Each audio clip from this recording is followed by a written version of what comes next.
La crise multiple que nous vivons peut être envisagée comme l'expression d'une métamorphose plus profonde, ou plutôt d'un ensemble de métamorphoses intriquées, enchevêtrées, imbriquées, impliquées les unes dans les autres. La métamorphose ne désigne pas un changement mineur, mais une transformation radicale qui engage les êtres, les structures, les relations. Notre école est prise dans cette métamorphose. D'abord parce que c'est une école d'architecture, et en ce sens notre préoccupation commune à nous, enseignants, étudiants, est de réfléchir à l'habitation.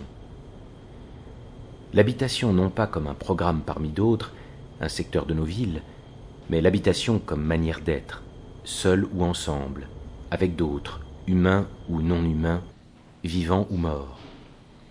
Or, c'est bien cette habitation comme manière d'être et condition d'existence qui est en jeu dans la crise écologique. C'est même l'enjeu le plus fondamental, puisque cette crise dit un malaise global dans la façon dont nous autres humains séjournons sur Terre.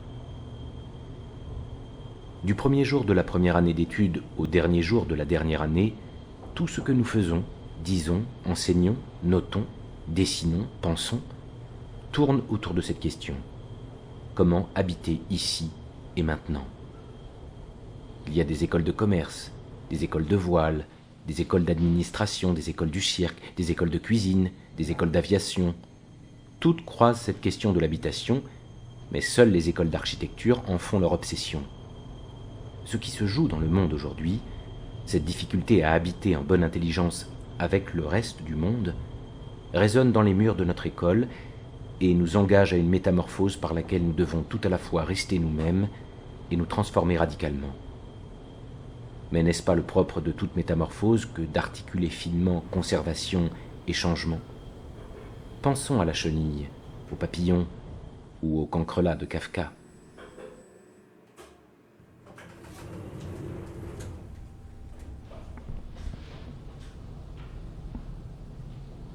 Comment comprendre la métamorphose qui touche à l'habitation aujourd'hui? Je parle moins ici de la pratique de l'habitation que de l'idée que nous nous en faisons, nous autres architectes. Ce qui arrive aujourd'hui à l'idée d'habitation est à replacer dans une série de transformations. Arrêtons-nous sur deux d'entre elles. La première métamorphose de l'habitation est tout simplement son émergence comme question, comme thème, comme objet d'intérêt, et finalement comme projet. Il y a un peu plus d'un siècle, l'habitation a connu en effet une première métamorphose profonde, avec la naissance de l'habitat, du concept d'habitat. Alors que, comme l'indique Henri Lefebvre, auparavant l'habiter était une pratique millénaire, mal exprimée, mal portée au langage et au concept, plus ou moins vivante et dégradée, mais qui restait concrète, c'est-à-dire à la fois fonctionnelle, multifonctionnelle, transfonctionnelle.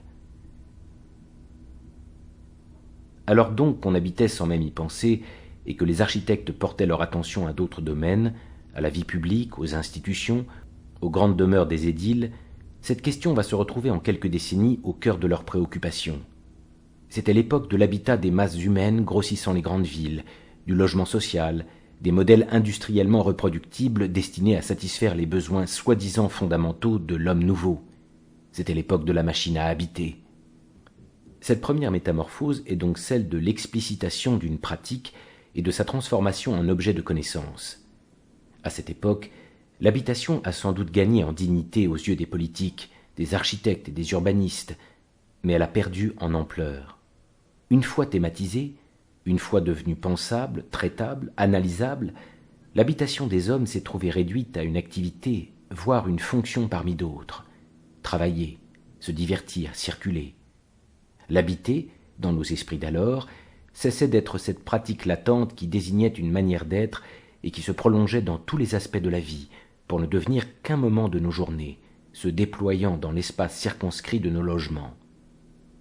Étrange idée que celle-ci. En sortant le matin de nos quartiers d'habitation, nous cessions d'habiter pour faire autre chose, au bureau, à l'école ou à l'usine. Étrange idée que celle de sectoriser l'habitation, de la contraindre à des zones dédiées, mais idée logique pour une pensée de l'efficacité, de la maîtrise et du contrôle. On n'a jamais contrôlé que ce que l'on peut définir et assigner, circonscrire et objectiver. La seconde métamorphose de l'idée d'habitation est apparue dès la fin des années 50 et s'est amplifiée dans les décennies suivantes en contestation de la première idée. Pour nombre de philosophes, de sociologues, d'ethnologues, d'anthropologues, et pour un nombre croissant d'architectes et urbanistes, il devenait évident que les découpages et les sectorisations accompagnant la logique fonctionnaliste ne pouvaient se poursuivre. Pour eux, de Heidegger à Aldo van Eyck, d'Henri Lefebvre à Jane Jacobs, de Bourdieu à De Certeau, de Rapoport à Rudowski, l'idée d'habitation ne pouvait se satisfaire de la réduction que lui faisait subir le processus de rationalisation à l'œuvre.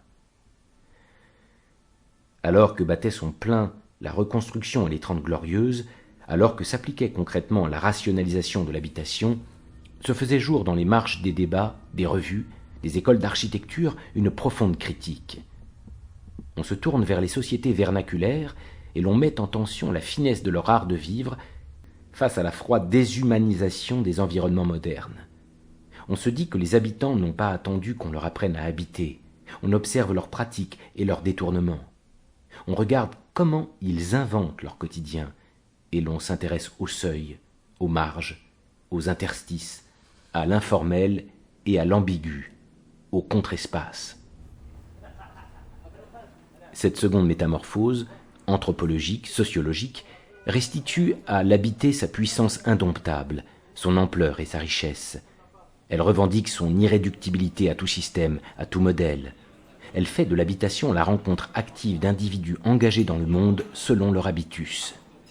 L'habitation devient le propre d'une humanité plurielle et concrète, ancrée dans ses cultures, ses particularismes, ses histoires et sa géographie, bien loin des abstractions de l'homme nouveau. La troisième métamorphose, celle que nous vivons, correspond à la fois au prolongement et au dépassement de la seconde. Prolongement puisque nous pensons encore l'habitation selon les grandes lignes ouvertes par ces générations qui nous ont précédés. Nous faisons de l'habitation un mode qui engage des dimensions variées de l'existence. Nous reconnaissons à cette pratique son caractère inventif. Nous savons que les habitants n'ont besoin de nous que pour accompagner ce qu'ils font déjà. Mais dépassement aussi, puisque ce que la crise écologique nous apprend, c'est que l'habitation humaine n'est envisageable que dans son articulation fine avec les autres formes de vie avec lesquelles nous partageons la Terre.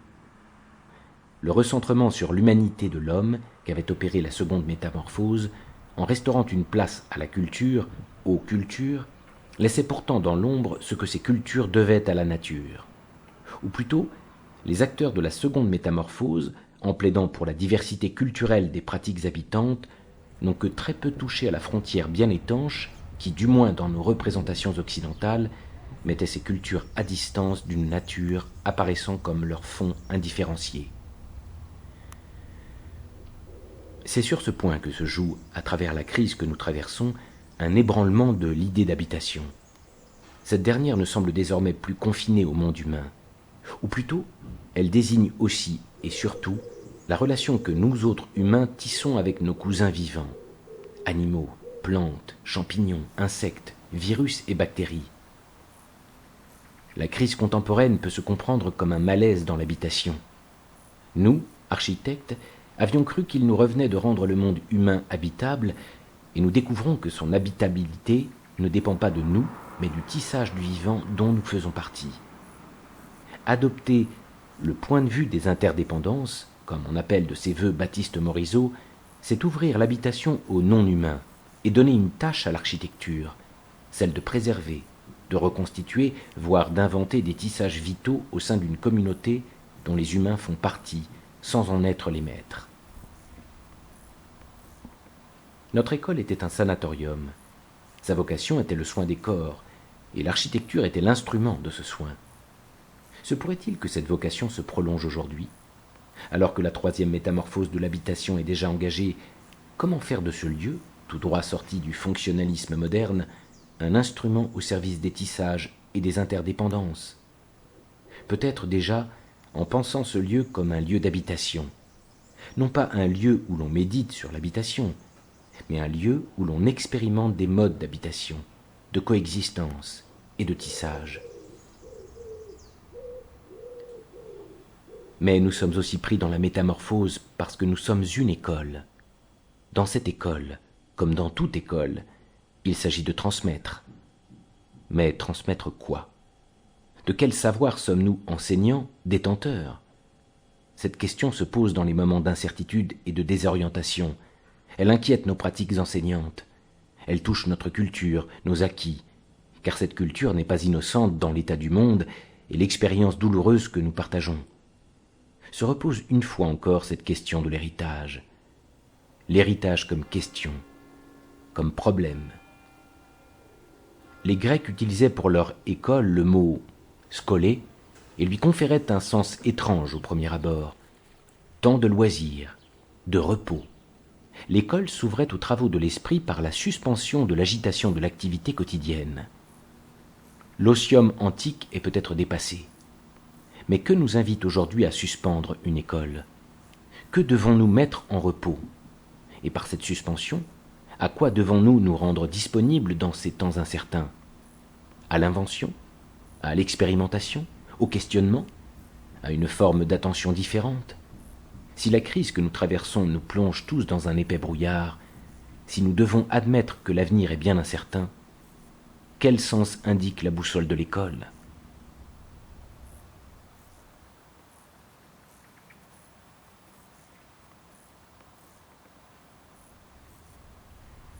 De quoi préserve l'école?